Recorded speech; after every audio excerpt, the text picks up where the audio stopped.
Last week, I wrote to the President of the United States of America, President Donald Trump, and through the Embassy of America, I have confirmed that the President of America received the letter. Thank you so much. Today, we have gathered here today at Engineer Kimori Command Center. I'm Engineer Kimori, the founder of Engineer Kimori Command Center. I'm a resident of Nakuru. It is indeed a great day to have you today here as the members of the Fourth Estate, the press. Actually, we have gathered here today on a subject matter to launch the signature collection and call for elections after 90 days in Nakuru County. Nakuru, the topic is Nakuru leaders have failed the people. It's time to hold them accountable. The people of Nakuru deserve responsive, transparent, and accountable leadership. Unfortunately, the current state of governance in Nakuru County paints a disturbing picture of neglect, confusion, and failed oversight. On March 20th, 2025, the people of Nakuru, through a formal petition by Engineer Kimori, Evans, yours truly, demanded the county assembly to summon Governor Susan Kihika or her representative to explain her prolonged absence from duty so that she can be able to clarify who is running the county in her absence and confirm whether any lawful transfer of power occurred. To date, the county assembly has failed to act on the petition, and this is a direct violation of their constitutional mandate. Instead of exercising oversight, our elected MCAs have chosen to join hands with the executive, abandoning their duty to hold the county government accountable. As power struggles intensify between the county secretary and the deputy governor, Nakuru residents have been left without leadership, clarity, or direction. Meanwhile, the county assembly has refused to demand answers on critical issues.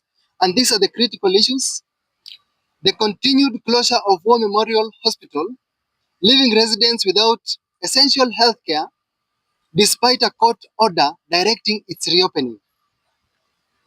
This is a hospital which was opened in 1906.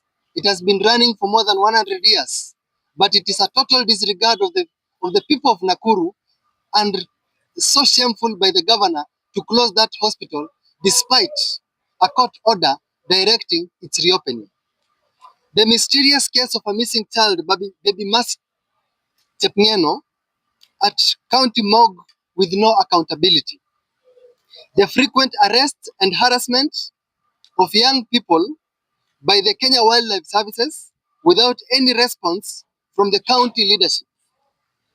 The governor's failure to communicate her extended maternity leave to the people who elected her as required by the Employment Act and good governance practices. Let us be clear. The county assembly has a duty to the people who elected them. Among other primary responsibilities is to hold the county executive to account, ensuring that public funds are used transparently and the government remains accessible and responsive to citizens' needs. Sadly, the assembly has failed terribly in its regards. Their silence, inaction, and apparent collusion with the governor's office portray a public mistrust. We, the people of Nakuru, are demanding answers, accountability, and a return to people-centered leadership, as we have formally written to the Independent Electoral Commission (IEBC), requesting guidance as we start lawful process of collecting signatures to initiate a county suspension under Article 192B of the Constitution of Kenya. This is not politics. This is just for the people of Nakuru. We will not watch as few individuals continue to hold our county hostage while lives are lost. Youth are criminalized, our great hospital remain closed, despite receiving billions of allocations with no meaningful development on what is happening at the world level. The very communities that voted in the leaders remain neglect. Our roads and are impassable, hospitals are understaffed or shut. Youth are unemployed, and essential services are crumbling. This is a betrayal of devolution, and it must not be allowed to continue. We call on every Nakuru resident to stay informed, speak up, and join the movement to reclaim our county by signing the petition, which will ensure we have an election after 90 days within the law. Let us be competent, let us be watchful, let us have a county that represents the people. So today we will launch the signing of the petition to the president so that we have the suspension of Nakuru County government with immediate effect. And this will happen once we finish signing the signatures, and we ask the people of Nakuru to become as they sign the signatures so that we can go to the grassroots level and be able to communicate to the wananchi on what is happening. It is indeed a great honor to have you here. As you can see behind me are young ladies, the Gen Z. Nakuru is the epicenter of Gen Z. Today we decided to have just ladies on the press conference so that we can show that Nakuru has competent, effective, transparent, and accountable young ladies who can be able also to lead this nation. In the words of Nelson Mandela, in his book, Long Walk to Freedom, after 27 years of incarceration, he stated clearly, explicitly, and categorically that the youth should not only complain on what they don't want, they should also know what they want. We, the youth of Nakuru, we accurately know what we want. Last week, I wrote to the President of the United States of America, President Donald Trump, and through the Embassy of America, I have confirmed that the President of America received the letter and he is yet to respond. Investigations, I presume that investigations are going on so that by the time he acts on the deportation letter, we will be able to know the truth. So it is in the pipeline of being investigated.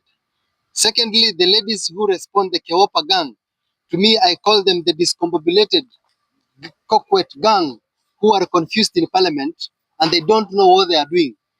They responded on the letter which I wrote to President Trump.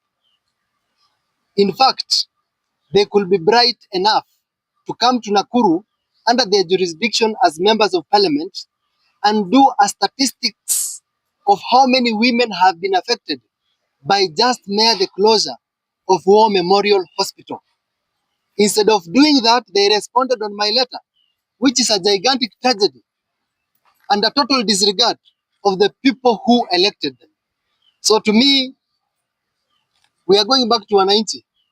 It is an expensive, tedious, but the correct process because they are the custodians of this country. My demands are very clear. When I wrote to the assembly, it was to just summon Governor Susan Kihika or her representative to authentically explain where the governor has been and where and who is running the county. So it was to petition the county assembly under the petition law on public interest so that the assembly can explain to the citizens who or where who is running the county or where the governor is. They did not respond. They just gave a cold shoulder. So with that, we are moving now to the next level of going back to the wananchi and asking them through their signature, is this county going to continue this way or we go back to the election after 90 days and sign off so that we can go back and choose other leaders. We want My remarks on the deputy governor coming out stating that there is no vacuum in Nakuru, that is not how government is run. I can give an example on how President Uhuru Kenyatta, the former president, when he went to Hague, he handed over to the current president by signing that he is going to Hague. So those are things that we want. We don't want just mere press release. We want the law to be followed to the letter. That is what we want. So the deputy governor cannot come and just say at a matanga or a function that he is in charge. What shows that he is in charge? Is there an internal memo? Is there a written communication? So these people, it is a clear show that they either don't know how to run a county or they are just incompetent. They need to pack their goods, abdicate the office and go home. What we are doing here is following the law. Whatever the governor communicates on social media, there is nowhere we have been told authentically that this is what is happening. Actually, the governor is actually reacting by what the people are demanding. So she needs to follow the law. If the governor is sick, we understand, feel a sick leave. So a very good example, there was Nderitu Gachagua, the former governor of Nyeri. She was sick. She went to abroad and disturbed and came back and ran the county. So what is this that is new that you are witnessing here today? So it is a gigantic tragedy of the people of Nakuru and a cold shoulder. These people are purely incompetent and they need to pack and go home.